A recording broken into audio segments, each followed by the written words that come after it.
Guys, what's going on? My name's Dr. Frank. I'm the founder of Addiction Mindset recovery coaching programs, which are dedicated to helping people quit nicotine, THC, energy drinks, and adult media content, substances that I once struggled with. Today's video is going to be a two-part video. First, I'm going to discuss two primary reasons why Elon Musk states that he doesn't smoke weed, and we're going to dissect those reasons and see how they may or may not relate to you and your journey in this quitting process. And then in part two of today's video, I'm going to discuss the number one benefit to quitting smoking weed. And I put timestamps for this in the pinned comment below in case you want to skip around the video. I was watching the Joe Rogan interview with Elon Musk recently, which I haven't watched. It came out a long time ago. And Joe Rogan asked him, Elon, do you smoke weed? And Elon Musk gave this kind of awkward response, and he said, no, I don't smoke weed. And he said it kind of clouds my mind and it slows me down. And in the case of Elon Musk, he referred to it as the opposite of a cup of coffee. So a cup of coffee wakes him up, gets him thinking, gets him going.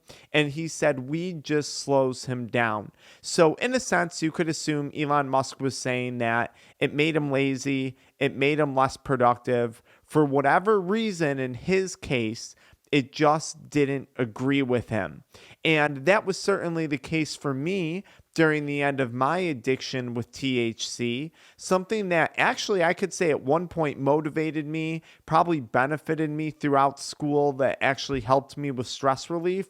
Eventually, it just turned me into a blob. I kind of became the weed, if you will, just kind of planted into my bed, planted into my couch, just kind of like a weed growing. A comedian said that. I flashed a photo of him real quick, but I could relate to that. So that's one reason Elon Musk says he doesn't smoke. Makes sense, pretty typical. Now, the other reason, though, I found more interesting. He said he wakes up every day and asks himself, what can I do to make a better future for others and in turn for myself? And I think this is a really important question that can relate to anyone watching this video. And that question becomes, what decisions, what actions do you have to take today, right now, at the end of this video, to predict a better future for yourself and in turn for others, or for others, which in turn leads to a better future for yourself? Is smoking weed an action that you can take that's going to predict a better future for yourself? In my case, smoking weed was leading to financial hardship, or at least it was holding me back from truly achieving the financial capabilities that I knew I could achieve.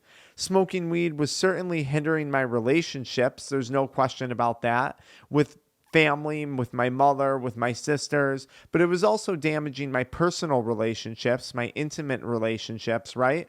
I would smoke weed. Sometimes I would then go watch it. Oftentimes I would then trail off into watching adult media content. And I would have no interest in actual intimacy. And I could go on and on. My health was deteriorating from cannabinoid hyperemesis syndrome. Many of my subscribers have already heard these things. So by smoking weed, not only was I taking one major action that was leading to a worse outcome of my future for myself, but it was also branching into several other poor outcomes, right? In my relationships, my finances, my health, mentally and physically, that was leading to a poor chance, a poor shot at my future. So I think when you're quitting weed, you have to ask yourself, if you're thinking about smoking again or you're considering smoking again, is this decision going to lead to a brighter future for me? Is this decision going to lead to a better outcome down the line? That long-term investment that we talk about when it comes to quitting. And I think that's a primary reason why Elon Musk doesn't smoke weed. He looks at smoking weed as a decision, and I think he goes through this wild thought process of, is this decision going to lead to a brighter future for other people and for myself? And in his case, the answer is no.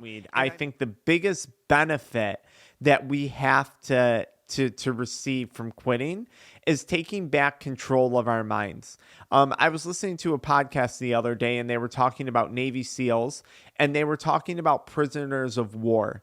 And they said, when you're a prisoner of war, you really can't control a lot of things, right? You can't control the way people are treating you. You can't control what cell you're in. You can't control what's being done to you. It's really a terrifying experience from what it sounds like. But they said the one outcome that's going to predict someone's ability to get through war, get through being a prisoner of war, is that person's ability to control their reaction to the situation. And they look at this across the board for all types of people who have achieved a certain level of success in their life. And it seems to be a resounding factor that these people have a great capacity to control their thoughts and to control their reactions to situations. And I think when we struggle with weed addiction, I certainly know this was the case with me, I really struggled to control my thoughts. I had no control over my own mind. And that's why I have such an aversion to being under the influence of anything these days. Alcohol, weed, caffeine. I don't want to be high. I don't want to be under the influence. I don't want anything to control what goes on in my head upstairs. People ask me all the time, what about psychedelics and this and that? I don't want anything to do with it. I like being in control 24/7 of my thoughts and how I react to given situations at any point in time. And I think that's one of the biggest benefits you get from quitting smoking weed. You start to reclaim control in one aspect of your life, and that aspect has to do with what's going on in your head, right? And once you regain control of that one aspect, I think it has the capacity to spill over into many other aspects of a person's life, into their business life, into their relationships, into their mental health, into their physical health, into their finances, whatever it may be.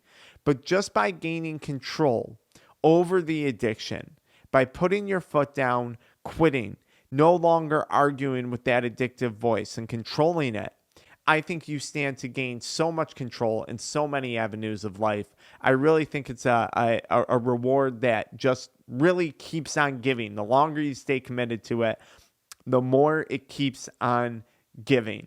Guys, if you enjoyed today's video, check out the free guide I made, 7 Steps to Quit Smoking Weed. It's in the pinned comment, or follow me right into the next video. I'm here to help you quit.